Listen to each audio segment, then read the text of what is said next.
So before we start the second episode, I want to clarify something. In the first episode, and I pointed out in the comments that I said this was a high shelf, and I said the wrong thing. This is actually a high cut, or low pass, technically. A high shelf looks like this. This is a high shelf. I said this was a high shelf, that's wrong. This is a low pass, high cut filter. Just want to make that clear before we start. This episode of Decorate the Space is going to be about piano melodies and how I process them and how I really create the melody with dynamics, grace notes, and then we're going to talk a little bit about reverb and EQ specific to the melody. So here's the melody I did just for this example.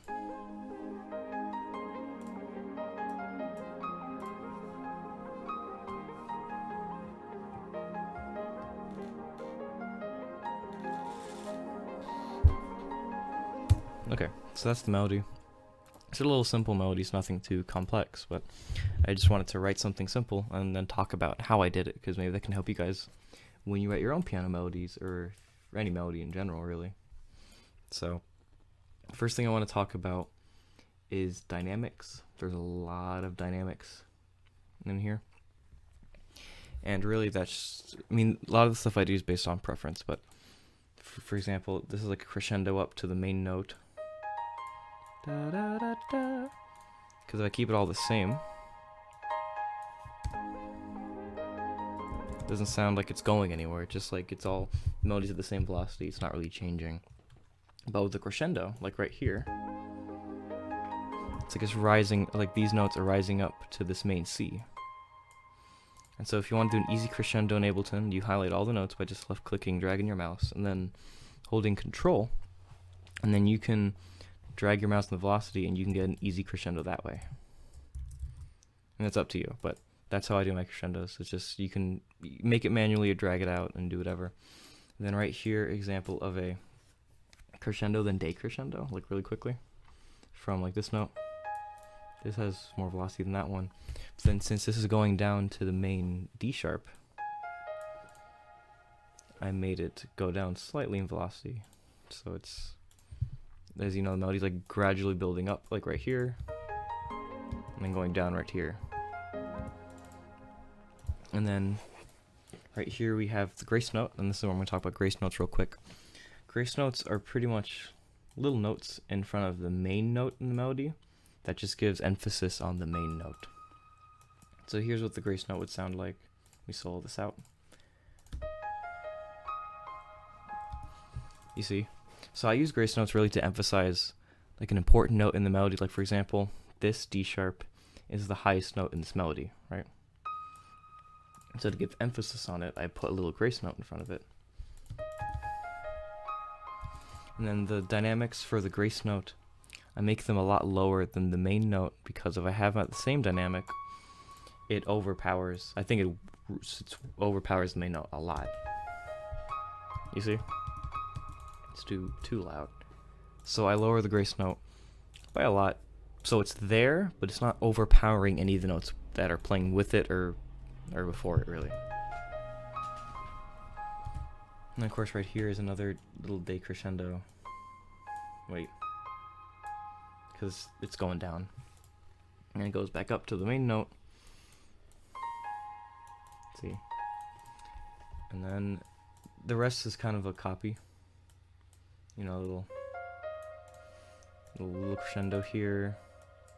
And the grace note, of course, gets any note that's accompanied by a grace note, I make the loudest. So give a lot more attention to that section. Like with right here.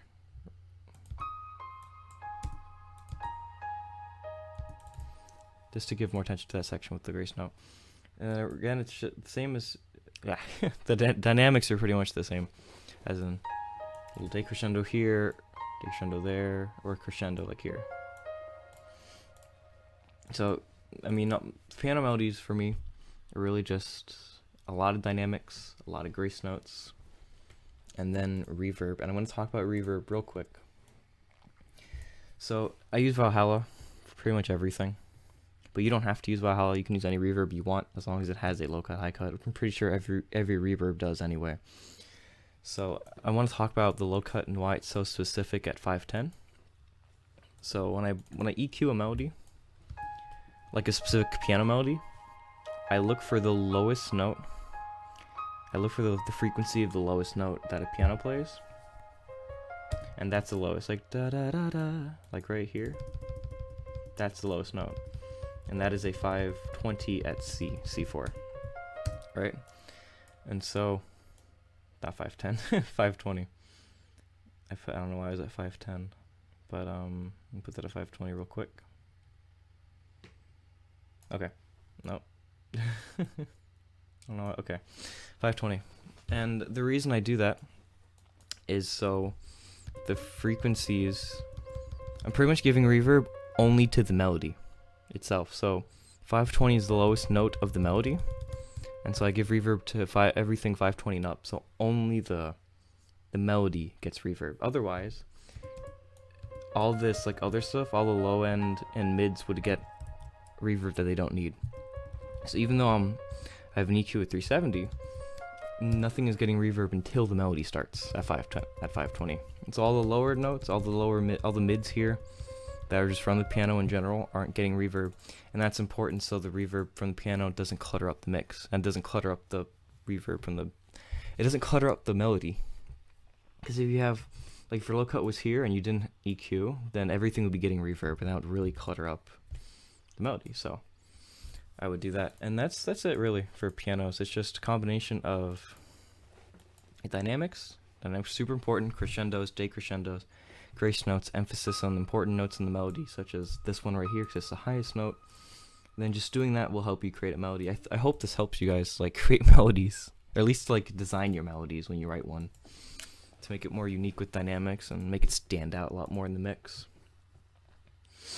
And so let me talk about the library real quick. It's the Grander from Contact. I didn't change anything here. I just threw it in there. You can use any piano library. It doesn't matter which one you use. I've had similar results with even like the Ableton default grand piano. So you can use anything you want. It does not matter. So yeah, this is the episode. This is the piano episode, just on melody. I didn't talk about chords yet. I'm doing that in a totally different video. But if this helped you guys, let me know. You know, I really hope this helps, because I don't really see many videos of people talking about like dynamics and grace notes when they write melodies, so I figured maybe this would be a different thing, and this can really help like decorate, you know, just the mix. And I have this with like pads and stuff, it makes it really pretty with reverb and all that. So yeah, this is the piano episode. If you have any questions, let me know in the comments, and I will see you guys hopefully in a week or two with the next episode. I've been really busy with school, which is why this episode's a lot later than it should be. But I'm working on stuff, don't worry. But yeah, I'll see you guys in the next video. Bye.